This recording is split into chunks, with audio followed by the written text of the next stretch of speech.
H1B visa പദ്ധതി പരിഷ്കരണ നടപടികളിലേക്ക് കടന്ന ട്രംപ് സർക്കാർ കൂടുതൽ ശമ്പളവും വൈദഗ്ധ്യവും ഉള്ളവർക്ക് മുൻഗണന നൽകും.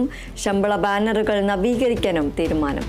വിവരങ്ങളുമായി വിനയ രാജ് ചേരുന്നു. വിനയ, ഈ ഒരു H1B വിസ പദ്ധതി പരിഷ്കരണ നടപടികളിലേക്ക് കടക്കുകയാണ് ട്രംപ് സർക്കാർ. കൂടുതൽ വിശദാംശങ്ങൾ എന്തൊക്കെയാണ്? അമേരിക്കയുടെ H1B വിസയിൽ മാറ്റങ്ങൾ കൊണ്ടുവരാനാണ് ഇപ്പോൾ ട്രംപ് ഭരണകൂടം ശ്രമിക്കുന്നത്.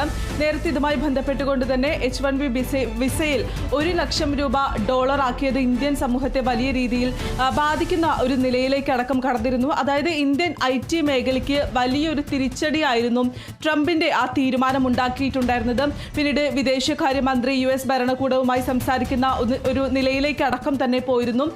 ഇന്ത്യയെ സംബന്ധിച്ച് നോക്കുകയാണെങ്കിൽ അത് വലിയ ഒരു തിരിച്ചടി തന്നെയായിരുന്നു നേരിട്ടിട്ടുണ്ടായിരുന്നത്. ഇപ്പോൾ ആ തീരുമാനത്തിൽ നിന്നും മാറ്റം വരുന്നു, അല്ലെങ്കിൽ ട്രംപ് അയയുന്നു എന്ന് വേണം നമുക്ക് മനസ്സിലാക്കാൻ. കാരണം നിലവിൽ നൽകുന്ന വിസ അനുസരിച്ചാണെങ്കിൽ എല്ലാവരെയും തുല്യമായിട്ടുള്ള രീതിയിൽ പരിഗണിച്ചുകൊണ്ടായിരുന്നു വിസ അനുവദിച്ചിട്ടുണ്ടായിരുന്നത്.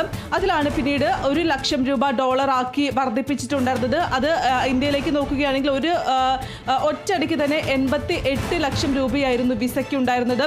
ആ ഒരു തീരുമാനത്തിൽ നിന്നുമാണ് ഇപ്പോൾ മാറ്റം വന്നിരിക്കുന്നത്. നിലവിൽ ട്രംപ് ഭരണകൂടം പറയുന്നതനുസരിച്ചാണെങ്കിൽ നിലവിൽ പറയുന്ന ഈ ലോട്ടറി സമ്പ്രദായം എല്ലാ അപേക്ഷകരെയും പരിഗണിച്ചുകൊണ്ടുള്ള ഒരു ലോട്ടറി സംവിധാനമാണ് വരുത്തുന്നതെന്നാണ് ട്രംപ് വ്യക്തമാക്കുന്ന ഒരു കാര്യമെന്ന് പറയുന്നത്.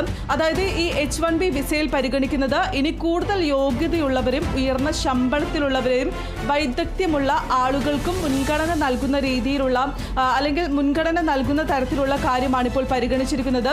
അതായത് ഉയർന്ന ശമ്പളമുള്ള ആളുകളെ കൂടുതൽ പരിഗണിക്കും.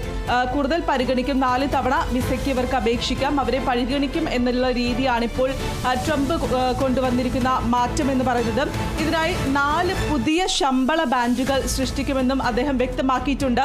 ഈ വെയ്റ്റഡ് സെലക്ഷൻ രീതി നടപ്പിലാക്കാനാണ് ട്രംപ് ഭരണകൂടം ആലോചിക്കുന്നത്.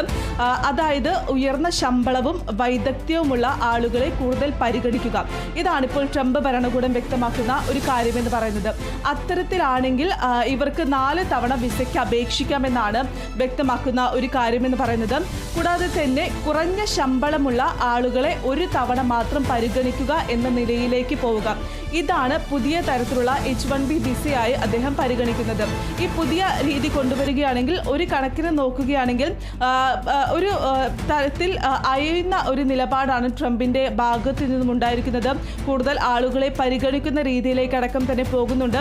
നേരത്തെ ഉണ്ടായിരുന്ന H1B വിസയെ സംബന്ധിച്ച് നോക്കുകയാണെങ്കിൽ ഒറ്റ അടിക്കായിരുന്നു 88 ലക്ഷം. ഇന്ത്യയിൽ നോക്കുകയാണെങ്കിൽ 88 ലക്ഷം രൂപ വിസയ്ക്ക് ആയിട്ടുണ്ടായിരുന്നത്. ഇത് നോക്കുകയാണെങ്കിൽ കൂടുതൽ പരിഗണനയിലേക്ക് പോകുന്നു എന്ന് വേണം മനസ്സിലാക്കാൻ. അതായത് ഈ അമേരിക്കൻ സർവകലാശാലകളിലെ അടക്കം പഠിക്കുന്ന വിദേശ വിദ്യാർത്ഥികൾക്കൊക്കെ ഗുണം ചെയ്യുന്ന രീതിയിലേക്ക് ഈ ട്രംപ് ഭരണകൂടം നീങ്ങുന്നു എന്ന് വേണം മനസ്സിലാക്കാൻ.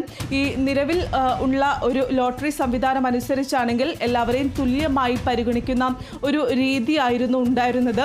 അത് പിന്നീട് ഏകദേശം ഒരു വർഷം തന്നെ 85,000 വിസകളായിരുന്നു വിദേശ വിദ്യാർത്ഥികൾക്കും ജീവനക്കാർക്കുമായി അമേരിക്ക അനുവദിച്ചിട്ടുണ്ടായിരുന്നത്. ഈ 85,000 വിസ നൽകുന്നതും തുല്യമായിട്ടുള്ള രീതിയിലായിരുന്നു. ഒരു തരത്തിലുമുള്ള പരിഗണനയും നൽകാതെ ഉള്ള രീതിയിലായിരുന്നു. അതിലായിരുന്നു കഴിഞ്ഞ ദിവസം ട്രംപ് ഭരണകൂടം ഈ വിസയ്ക്ക് $1,00,000 ആക്കി വർദ്ധിപ്പിച്ചിട്ടുണ്ടായിരുന്നത്. ഈ വർധനയായിരുന്നു ഇന്ത്യൻ സമൂഹത്തെ വലിയ രീതിയിൽ തിരിച്ചടി നേരിട്ടിട്ടുണ്ടായിരുന്നത്. ഈ പ്രധാനമായും ഈ IT മേഖലയിൽ ജോലി ചെയ്യുന്ന ആളുകളായിരുന്നു ഇത് കൂടുതലായി ബാധിച്ചിട്ടുണ്ടായിരുന്നത്.